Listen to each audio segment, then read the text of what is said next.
Hello friends, welcome to Kanish குட்டி channel. நம்ம இன்றைக்கி ஒரு சூப்பரான இன்ட்ரெஸ்டிங்கான வீடியோ தாங்க பார்க்க போகிறோம். பீட்ரூட் கொழுக்கட்டை எப்படி செய்கிறதுன்னு தான் பார்க்க போகிறோம். ரொம்பவே சுலபமான முறையில் பார்க்கலாம் வாங்க. ஹெல்த்தியான ஒரு ரெசிபியும் கூட.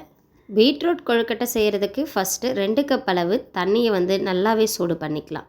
நான் 1 கப் அளவு அரிசி மாவு எடுத்திருக்கேன். அதுவும் ரேஷன் அரிசி தான். நம்ம வறுக்கவோ ஆவி காட்டவோ தேவையில்லை. எப்படி அரைக்கிறதுன்னு சொல்லிட்டு வீடியோ போட்டிருக்கேன், லிங்க் கொடுக்குறேன், செக் பண்ணி பாருங்கள்.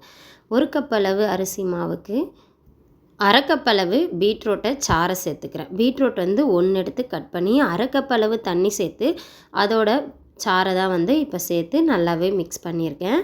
லைட்டாக மிக்ஸ் பண்ணி விட்டுட்டு 2 கப் அளவு சுடுதண்ணி வச்சுருந்தோம் இல்லையா, அதிலிருந்து 1/2 கப் அளவு மட்டும் தண்ணியை சேர்த்துக்கலாம். அப்படி அதிகமாகச்சுன்னா மீதி இருக்க தண்ணியுமே சேர்த்து மிக்ஸ் பண்ணி விட்டுக்கலாம். நான் இப்போ தேவையான அளவு கொஞ்சம் கொஞ்சமாக தண்ணியை சேர்த்து நல்லாவே மிக்ஸ் பண்ணி விட்டுக்கிறேன்.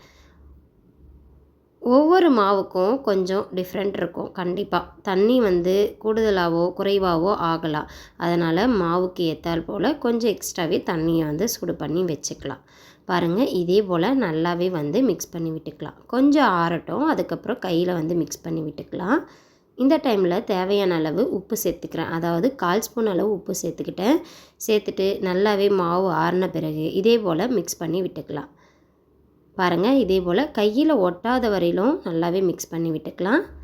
தேவைப்பட்டால் 1/4 ஸ்பூன் அளவு எண்ணெய் விட்டு கூட நம்ம மிக்ஸ் பண்ணி விட்டுக்கலாம். அவ்வளோதாங்க, நல்லாவே ரெடி ஆகிடுச்சு. இருக்கட்டும்.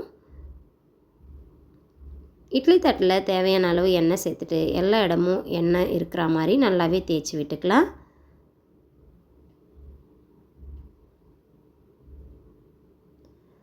ரெடி பண்ணி வச்சுருக்க மாவுலேருந்து கொஞ்சமாக மாவு எடுத்துக்கலாம். நமக்கு எந்த சைஸில் கொழுக்கட்டை வேணுமோ அந்த சைஸில் கொழுக்கட்டை மாவை இதே போல் கொஞ்சமாக எடுத்து உருட்டி எடுத்துக்கலாம். வாழை இலையிலையோ, அப்படி வாழை இலை இல்லைன்னா இதே போல் பிளாஸ்டிக் கவரில் வச்சு இதே போல் தட்டிட்டு மேலே இருக்க கவரை இதே போல் அதுக்கு மேலே வச்சுட்டு ரவுண்டாக இருக்க ஒரு பாக்ஸ் எடுத்துக்கலாம். அது மேலே வச்சு இதே போல் தேய்ச்சி விட்டோம்னா அழகாக நமக்கு ரவுண்ட் ஷேப்பில் கிடச்சிடும். பாருங்கள், இதே போல் தான். இப்போ ஓப்பன் பண்ணிவிட்டு நம்ம ரெடி பண்ணி வச்சுருக்க பூரணத்தை உள்ளார வச்சிடலாம். நான் இன்றைக்கி வேர்க்கடலையும் வெல்லமும் சேர்த்து தான் இன்றைக்கி ஸ்டஃபிங் ரெடி பண்ணி வச்சுருக்கேன்.